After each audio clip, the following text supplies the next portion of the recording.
Notice how I very sneakily got out of my full speech, right? No, just wanted to add there. See, practically it is said that when I was 18, I wanted to change the world, right? When I was 30, I realized can't change the world, let me change myself. When I was 45, I realized neither the world is changing nor me. I better try to adjust, right? Bank there, right? And if not, then you're not there.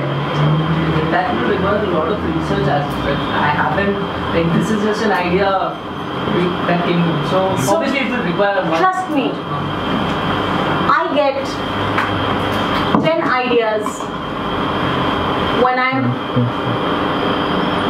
taking a bath, right? And I take a bath twice daily. So which means I'm thinking 20 ideas a day, right? That means nothing. Ideas mean nothing. You need to make sure that your idea can be executed. An idea has a customer. The most important thing, if your idea does not have a customer, you go nowhere. Right? And of course, the most important thing, believe in yourself, that you will definitely hit on the idea which will have a customer. Sorry. No, please, yeah. Yeah, we'll have an open forum now. You can ask questions to our panel. Let him complete. Especially. As everybody is sitting. I was finished when I started. How you started that movie that doesn't care how you that thought came. Who watched Suleimani Kira? One person. Two, three people, four people. Oh, thank you. My wife's here and her friends here, so that's good. Thank you. How this thought came in your mind? So we started this business of representing writers in 2010, and the notion was that if a star exists because we admire them on the big screen. Why do we admire them on the big screen? Because the roles they play. Who creates those roles? The director and the writer. And I continued to feel that the writers were just plainly treated like shit here. So that's what made me think of, and along with my business partners, think of starting this company, Tulsi.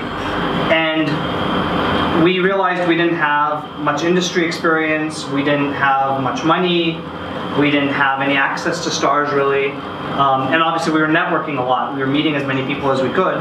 And we were coming at it with a consultative approach. Meet people, understand what their issues are, and the business model will follow, is sort of the approach we took.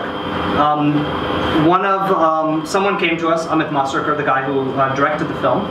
He had written the script and he came to me with it and said, can you help us get this made? And I read it and I loved it.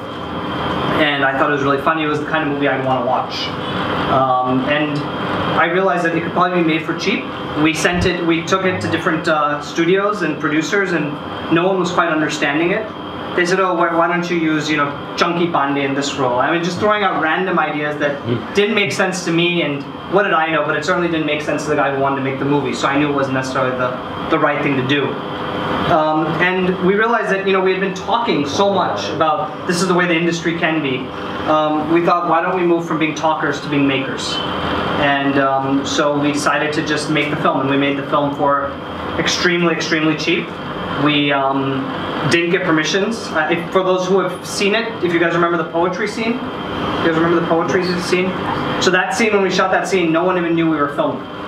We just, it was a open mic night at a bar where people would go up and do poetry, and we just shot there. And everyone just thought people with handheld cameras were recording the poetry sessions. And so we did that, and then when it came down to releasing the film, we had to get some financing and to finish the film and to actually market and distribute the film. So that's how it happened. And but for the most part now, even though we will produce things, there are enough and many producers in the industry. We feel that the big thing missing was this representation of talent that are content creators. There's a lot of people who represent the stars, but there are not as many people who represent writers and directors. So that's why we started this business. Just to give you guys an interesting statistic. Have you guys seen Delhi Belly? Yes. Everyone's seen Delhi Belly in this room, right? Yes. So we represent the writer of Delhi Belly. So Delhi Belly was made for 25 crores, okay? Including marketing. It made about 100 crores around the world. Guesses about how much the writer was paid. How much do you guys think the writer was paid? Guess, anyone? 5 lakhs. You can't answer. You know the answer already. Who said 5 lakhs? My wife said 5 lakhs because she knew the answer. 5 lakhs. 5 lakhs for a film that for the first time you would read reviews and everyone would say, wow, what an amazing script. And so that tells you sometimes where we put the value. And the rationale for something like that is, oh, it's a first-time writer. So you have to pay your dues. I completely disagree with that. If someone comes up with a great script, they should be paid for it. And if you're not willing to pay for it, then say, you know what, when the film hits 50 crores or hits 100 crores, we're going to pay you a crore. So that pay for performance mentality doesn't exist. So, and another thing I kind of learned working in consulting and working in the film industry now, we have a very hierarchical approach to doing things. I mean, so teaching and things like that, your approach to everything you do should be flat. Don't hoard information, share it, collaborate, you know? Learn how to sort of look at a value chain. So when I say value chain, I mean for filmmaking, it's from development to distributor. The person who develops a script to the person who distributes and exhibits a film. You have to look at everyone to make sure everyone is sort of doing well. Right? In the industry, we have a big problem where an independent producer makes a film and sells it for way more than it cost him to make the film. So then the studio can't actually recover money. A star charges way more. A film might be being made for 40 and the actor's charging 30. Right? So some of the film, a 70 crore film, you know how much a 70 crore film has to make? 70 crore film has to make over 200 crores to break even. So everyone talks about 100 crore films, 200 crore films. The reality is those films aren't even making money because they cost that much to make. Anyways, I'm running out of things to talk about, sorry. The worst part basically is unseen rather is that we all criticize blindly that okay, Bollywood no script. But one perspective is that Bollywood being the most bustling, one movie one after another, in a parody to just keep that level and not lose up to Hollywood, we are on a constant spree to make movies and make movies regardless of its script, owing to which the writers and all are not valued. Compared to that, if there are indie filmmakers and all, they are not in that hurry. The writers are a lot more valued over there. Whereas in Bollywood, we just need movies. We just need movies to keep up the statistic of being the most bustling movie makers all over the globe. There are various things that drive at it. I think, until 2000, the industry wasn't really considered an industry. So the moment that happened, then it opened up and investment came in. The studios came in, which was a great thing, but at the same time, they inflated costs a lot. Pre-2000, the number of films we had, a lot of it was, sorry to say it, was money laundering. Right, a lot of black money in the industry, which is why in the 90s, 80 or 90% of revenues were not even accounted for. So that's one aspect of it that clearly needs to change. Also, I find this in the industry where we have some great independent filmmakers, but all of them because totally DIY. I'm sorry? Totally DIY. Totally DIY, and it doesn't need to be DIY. Everyone is opening up their own production company, right? And if you guys have taken a basic business class or a microeconomic class, we have massive fragmentation in the market, right? So it's prime for consolidation. It's the same thing that we have with television. We've gone from one channel 20 years ago to over 500 now. Right? And do you know the difference between one channel or the next? Not really. Right? So this happens when a market is in massive growth. You get fragmentation, then you'll have consolidation. Hopefully through that economic rationalization, we'll start to reduce the number of films that are getting made, and they'll make money and things like that. But right now, I think one of the biggest problems is that people are just not sharing as much as they could be. They're not being as collaborative as they need to be. There's a saying that some people talk about. I don't know how familiar it is here, but and sorry, it might be derogatory, but it's about crabs in a barrel. Have you guys heard that theory? Is that big here?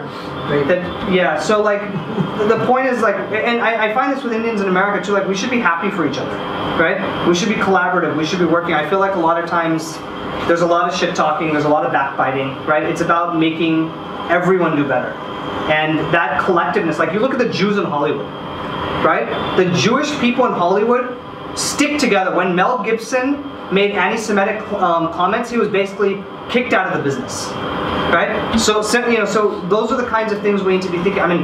Not in terms of doing things like that. Just sticking together, and those are the kinds of things that we're finding reasons to stick together. That's what people are actually talking about. I think the Jews found it. Yeah, it isn't so much about competition, right? It's about helping each other.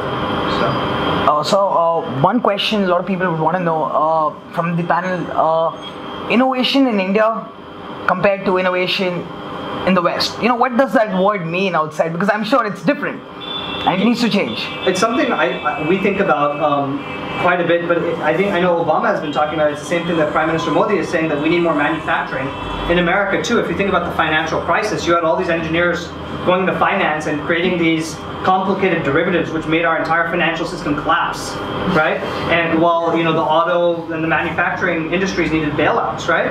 So the thing is, in many ways, we have similar issues over there. I think innovation comes, and Shaker taught me this, like we were putting together a new media fund back in 2008, which didn't work out because of the economy at the time, but he said we need to invest in failure, right? It's when you fail that you learn. And it's when you're and he says this so great, you should look at his blog, but he has this thing, he's like, when you're at the top of a mountain and you've reached like ultimate success, you don't have much oxygen, so it's hard to breathe, right? But it's really when you're at the bottom, when you're most reflective. And so there's something about failure which I think really makes you thrive and succeed. So we need to do more about innovation. And I think one of the companies that's a client of ours is a company called Wishberry. Wishberry is an Indian Kickstarter. And so that's exciting to me. 50% of their campaigns are entertainment media. But if you look at Kickstarter in America, like the Pebble Watch, which was like the first smartwatch, came from a Kickstarter campaign. So we need to be finding ways to get younger kids. If you have an idea for a product that might cost $1 lakh, it's hard to come up with $1 lakh on your own. Go crowdfund, find different ways and find innovative ways to do these things. Definition of innovation is different here. Basically, I'll tell you more, it's very reflective in the telecom automobile industry basically. People for innovation here, difference is that was going in a market, go parallel to that. I mean, launch something similar to that, go. Pretty much the same case of Lava and all that. They saw mobile market was in a boom. So they launched a mobile industry, and all of them are crumbling, whether Spice and all. Yeah. Their thought of innovation was to put up recurrently domestic mobile makers. They did not see how many people are simultaneously doing that. Most of them are now crushed in a competition. Innovation. Sorry, you're saying something. Yeah, my response to the question would be that, and this is out of my personal experience, it's not, innovation exists everywhere. It exists in every part of the country, every part of the world. The way you look at it, it makes a difference. I guess in developed markets, structured change is you call as innovation, where there is a think tank, they come up with something, they market it well, we call it innovation. In India, everybody is living an innovative life in the term called jugaad, right? We know how to adapt to change and come up with a solution. That also is innovation. Innovation does not mean an iPad or an iPod only. It doesn't end with Steve Jobs, nor did it start with Steve Jobs, right? So every day we all are living an innovative life, right? To get here, we plan well, and then if that's the way, okay, what do you take a detour? How do you get there? That's innovative. You have to think, right? You give an example of telecom. I'll give you my personal experience. You can Google it. There's this company in Pune called Nano Ganesh. As it says, Nano Ganesh. What they did is very interesting. In the farms, in the night, the farmers are not able to go and switch on the water pump that they have, because of snakes and unhygienic conditions. So he came up with an electromechanical switch, where he's made a switch which is powered by a SIM card. So sitting in his house in the night, he has to dial a prefix number. The switch goes on and water comes in the field. Right? After a stipulated hour, he has to dial another short code and the switch is off. So the farmer does not need to travel. This product, Nano Ganesh, has won the best telecom innovative product in Finland. Nokia has asked him that how can they help him to patent it. How many of you are aware that an Indian farmer in outskirts of Pune has done this? Nobody. When I heard of this, I personally visited that company and I showed him, can you show me your innovation and work? He took me to the farm. It's a basic mechanical switch, which was earlier you had to put it on and put it off. All he has done is taken the phone motherboard, incorporated with wires, put the SIM card, got a short code, and operates out of his house. Now that's innovation. Okay, but do we look at it innovation? No, because we highly been groomed and trained that Steve Jobs is the mother of innovation and the father ends there. So if Steve Jobs doesn't exist, innovation has stopped. Right? iPod, iPads, satellites, these are innovations. We Indians live a very innovative life every single day. We just call it jugaad, which we don't look up to. We feel, oh, it's not great. If I say in the term which is very popular, it's LS and HS, right? It's quite LS. Jugaad, basic stuff, yeah, rickshaw wala bhi karta hai, right? How many of you know in Punjab there's this guy who has a massive restaurant running. He uses a washing machine to make 100 liters of lassi every day. Because that rotates, right? So that rotates and that generates lassi. And he says, I don't need to have 20-30 women sitting and making lassis. I just put all the ingredients in the washing machine and just I put it on. You know, how many of you are aware of that? Right? So have a different perspective to everything that exists around. I fully agree with what he's saying. I think that the way I would sum it up almost is like innovation is about adding value. Absolutely. And It's about tapping the really need tapping the need rather than going behind innovators. These kind of things are like, I think it's the marketing of the product that is done, right? Of these innovations that you're talking about, we are not aware of that. Like those kind of innovations are not projected in the common people. So like to generate that hope that these kind of things exist, such kinds of things are not advertised in a way that they should do. Right? Now, recently, when there was just a small article in Times of India that he has invented a solar car powered, I think the one that vendors, common vendors, they take. So that was powered by solar. So it was just a small article in Times. Such kind of things should be like, I think they should be advertised more to generate a curiosity maybe among the youth that these kind of things also exist. There you have a business plan, I would say. There you have a business plan. I want to add this. See, please understand, we are a 60-year young nation, right? We are competing against nations. He spoke about America and he spoke about America too, Steve Jobs. They have existed for longer than we have been here. They have a settled economy. We are learning. We are just about surviving. Please understand that we are in a path towards flying right now. Also, I think what was rightly pointed out here is